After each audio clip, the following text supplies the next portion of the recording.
webale okutuusa wano fenafena kyetuyayanira kyetwagala. Nze mama ali manyambye nnyo mu bintu byange mubimanyi maama, essimu ebeeremu yokka nze neetereera n'amaziga ningasangula nemanya nti njogedde ne maama biwedde naye bwobanga otukwasaganya ffenna mukama yebalekuwa mutima ogwo bannange kubanga nze mbadde manyi okwasaganya nze era nga neeyagala nti ninaavaako era nange webale nnyo kwagala baana webale twagala webale kwagala nze n'omwami wange kubanga kyotukoledde. Amiina. Amazaalibwa amalungi. Webale nnyo Maureen nanti ndowooza tukkiriza nti katugende ku bayimbi abalala abato.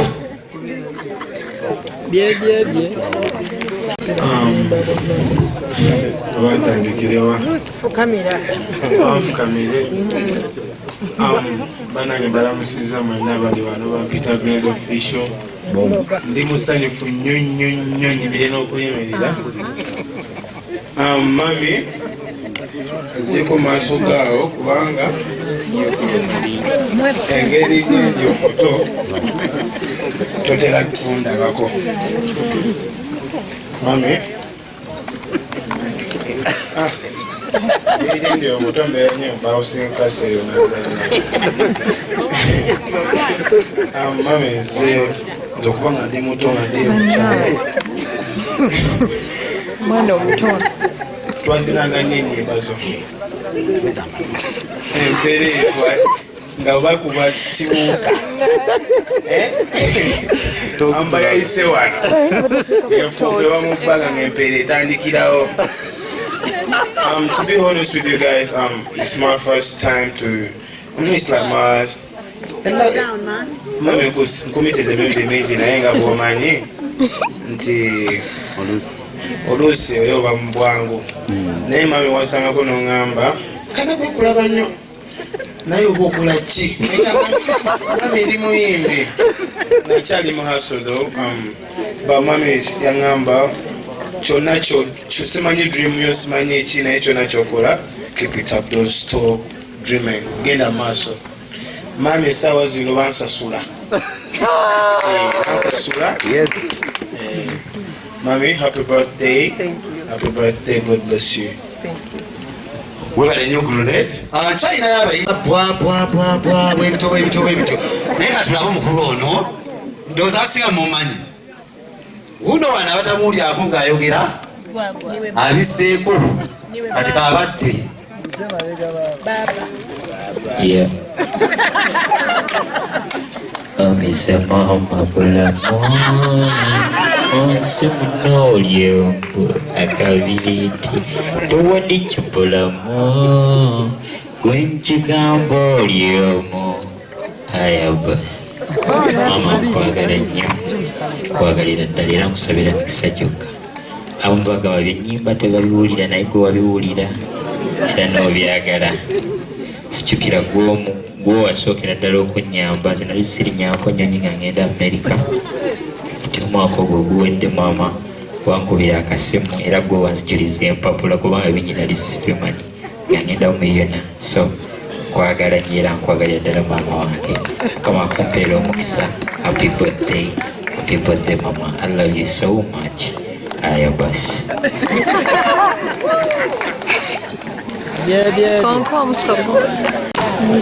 Yes, mwebale nnyo abagenyi baffe byonna byonna ebigambo bimuwe obugambo obulungi bwemuwadde mami waffe.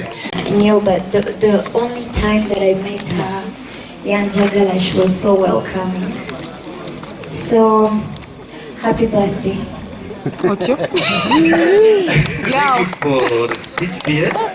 Yes, tugende maaso njala buuza ku bibuuzo. Omukulu Hamu Tibyamugamba okujjako omulago omukwano ogw'ensusa ono. Kuba mami wange ono nakola mpulira obuyimba bwe nga tuwaganye waka mama wange wali ayinza okunjulira. Era webale nnyo omukwano gw'otulaga webale omuziki gwonna. Njagala naye twali mu Leonarland nga tuvaayo n'otuwa space muno endi obane aba muno endi mukyaliwo tukyaliwo era mami nkuwishigira happy birthday n'emyaka emingi egiddako mu maaso paka nga nange ntutuusizza gy'olina mami ye mami ofaananye bulungi nnyo mami mwebale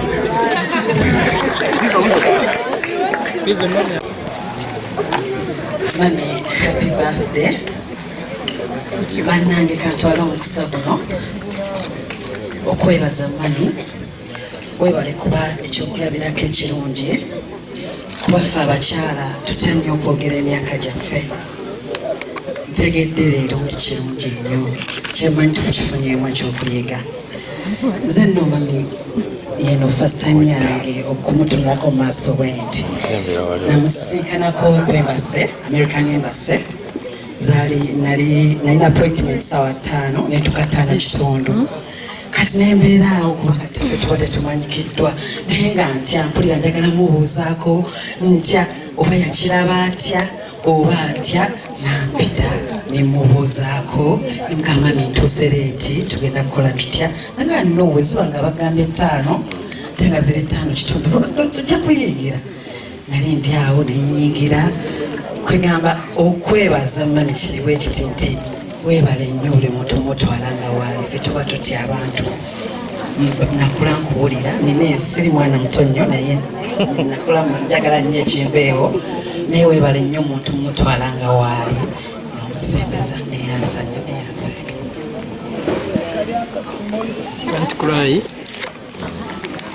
Happy birthday, dear mommy.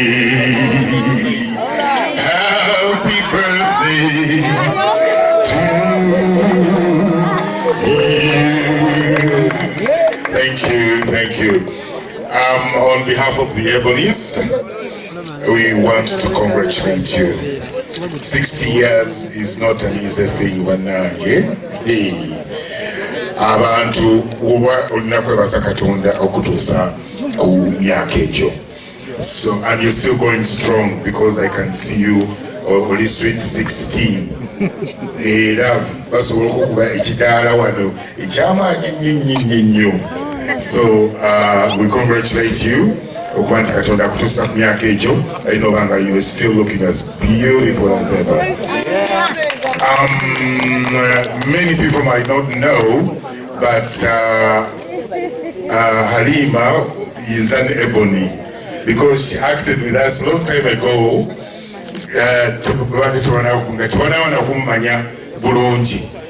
She acted with us, but that's like one too, and she had a very big role. These minor roles, but a very big role in the show.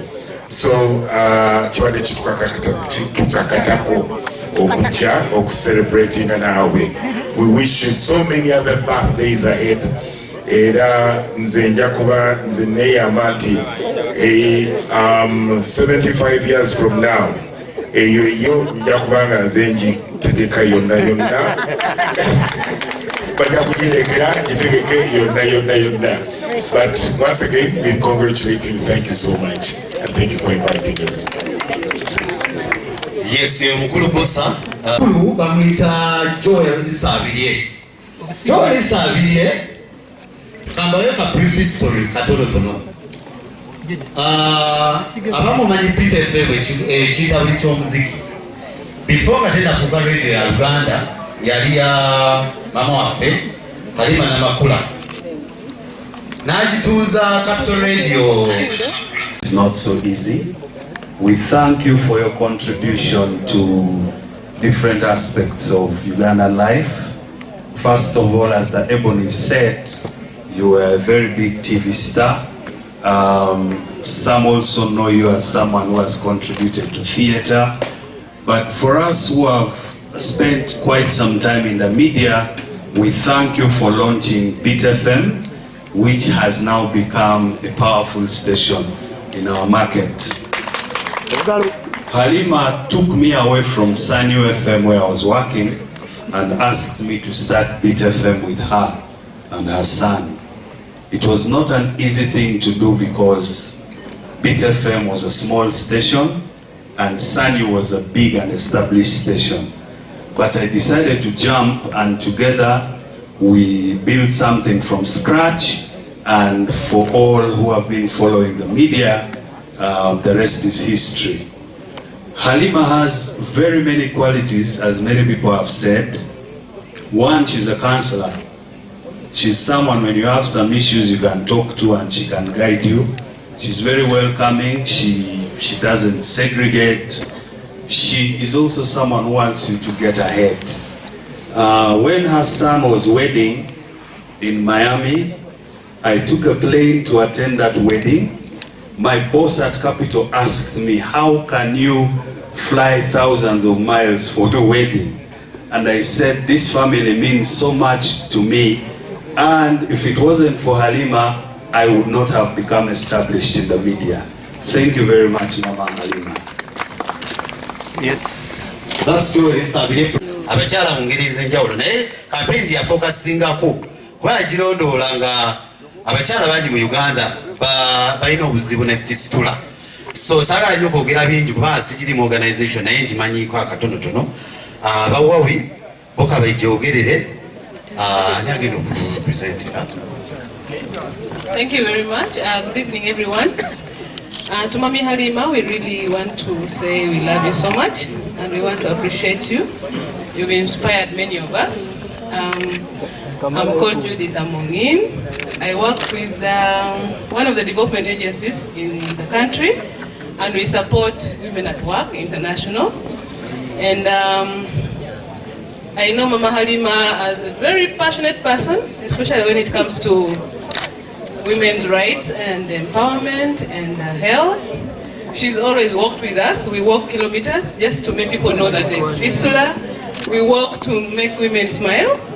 And she's so passionate about what she does, and that's something that is so special about her. I will not talk much about Huawei, but I know you're doing a good job. We are among those partners that support you, and we want to encourage you that the sky is the limit. Continue doing what you do best, supporting women and making them well, and it's one of our greatest achievements when we help women. So Mama Halima, we really want to say thank you. And happy birthday. Happy birthday to you. Happy birthday, dear mommy. Happy birthday to you. Someone else wants to? Okay, thank you so much. Huawei team wants to take a photo with you, please. Sorry. Okay, Huawei mukole mangu abantu bagala kulya.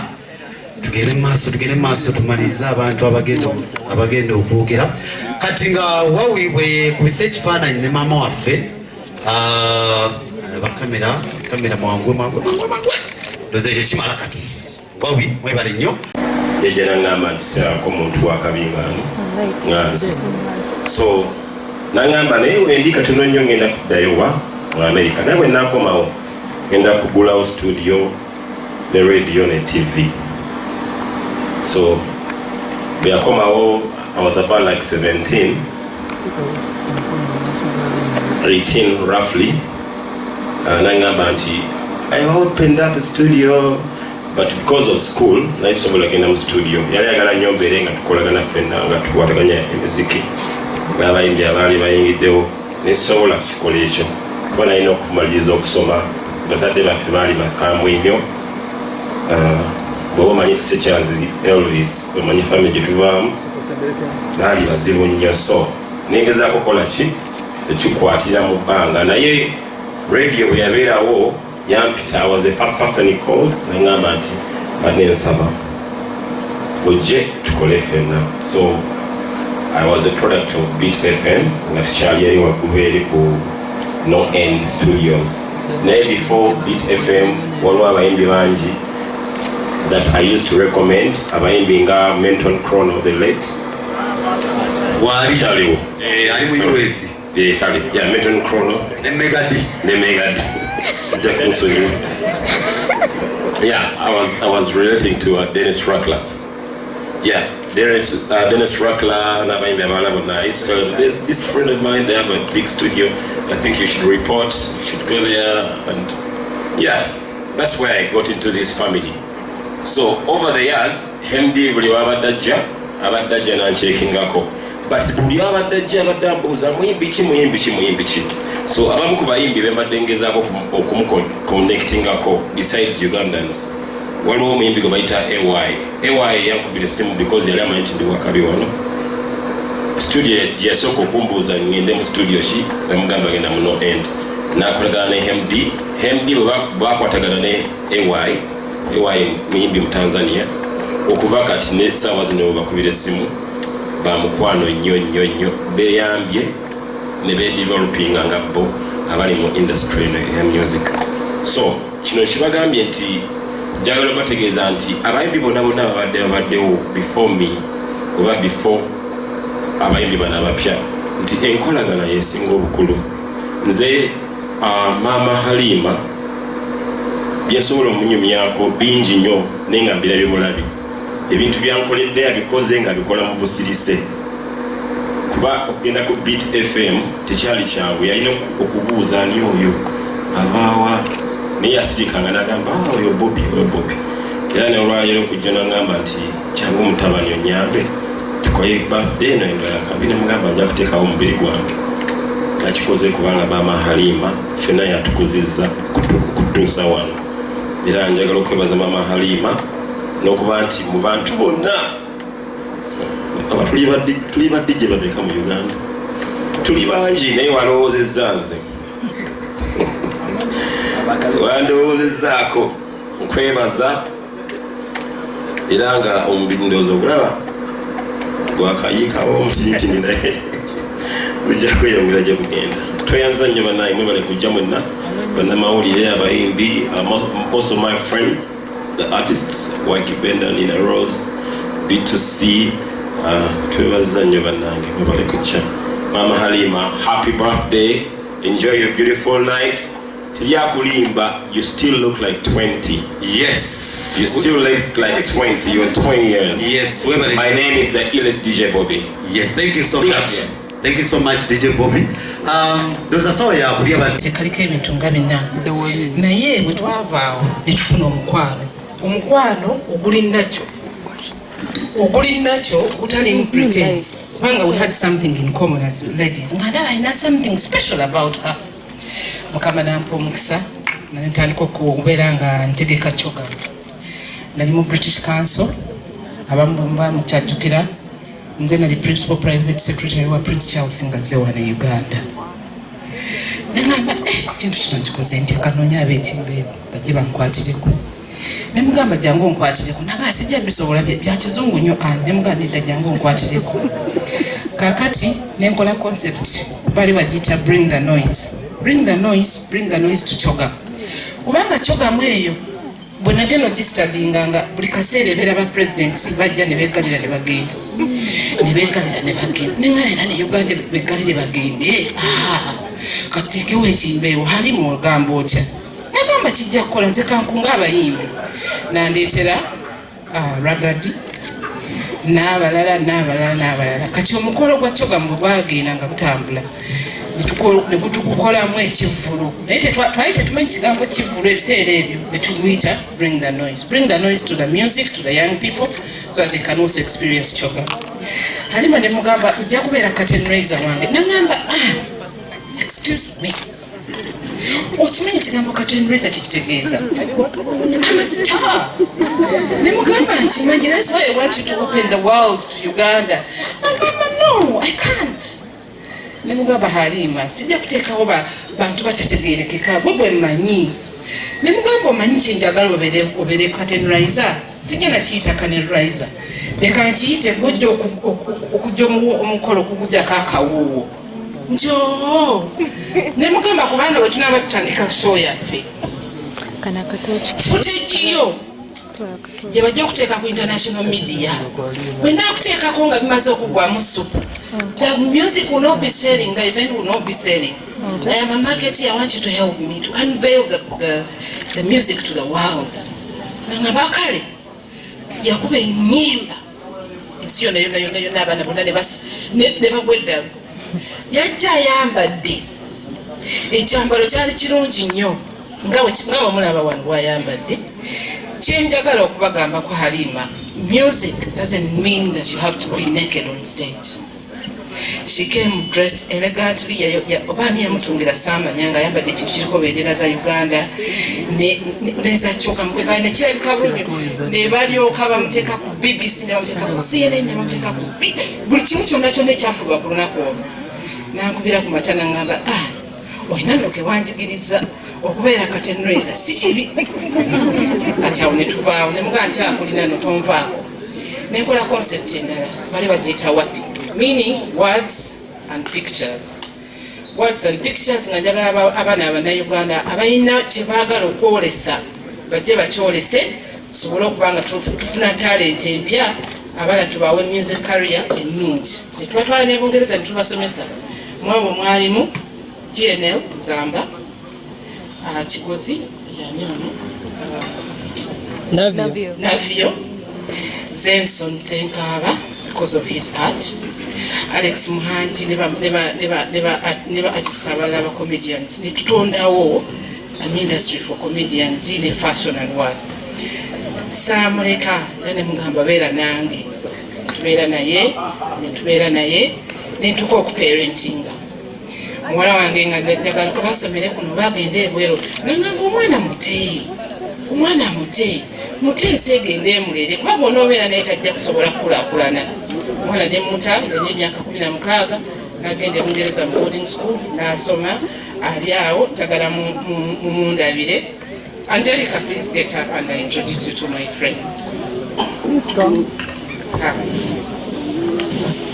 Ayina emyaka 23. She's a graduate from Leicester University. She's a forensic IT analyst. She works in London at an American bank. Why am I introducing her to you? Because Halima gave me the courage to let go. If I hadn't let go, I would never have yielded such a result. Mama nbebaza okunkansolinga nongumya omwana netumuleka netumuta kati tuli ku Sebastian ngera kyali nawe ekyensembayo kiri kyangamba nti Halima is an epitome of elegance. Halima, she dresses well. Let the music industry remember, the girls and the boys, remember that you don't have to strip. You don't have to strip. When you're doing your videos, you don't have to, let's keep covered up. Abaami baffe bebaba batulaba nga tuli a little bit more exposed. Naye Halima yakingamba era tulina okulaba nga ekintu ekyo tukibeerako nnyo. She's a very, very good musician. And in counseling, she counsels the young, the old, the singles, and the marrieds. She fears nothing. This lady that you see, she fears nothing. She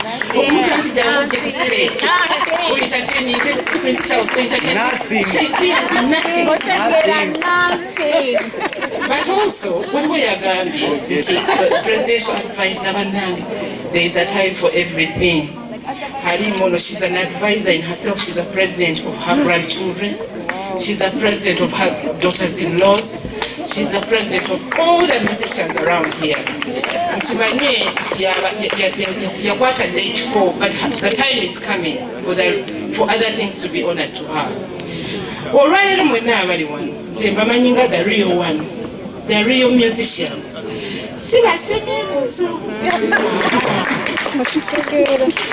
Rema, we go a long way from British Council. When I first saw you, I was very, very excited. And when I came to your wedding, I thought to myself, what a wonderful journey that I've seen. It was like a movie in front of me. But Halima, let me stop there and give you a chance to talk. Thank you very much for being there for me. Thank you very much for being part of us as a family.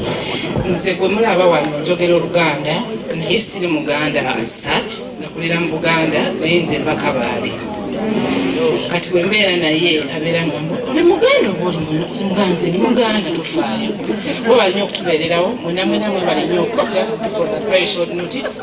Mwe bali nnyo Katonda ye bali kutukwasa ne tutuusa ku lunaku luno ng'enkuba tetonnye nga mwena we muli nga muli balamu n'amawangaala. Tukusabira obeere n'omutima omulungi okutalinamu kintu kyonna kyolise mu mutima gwo kubanga bw'oyagala omuntu omwagaliragala nga bukirina okubeera. Webali kutukansolinga, webali kukansolinga bonna abali wano. Bakaliza olunaku olulungi, a happy new year. Nze bapya Anne Babinaga. I'm a minister councillor. I work in the commercial diplomacy department of the Ministry of Foreign Affairs, and I'm going to be around the music industry for a little bit more because I'm still with Hanyuma. Thank you.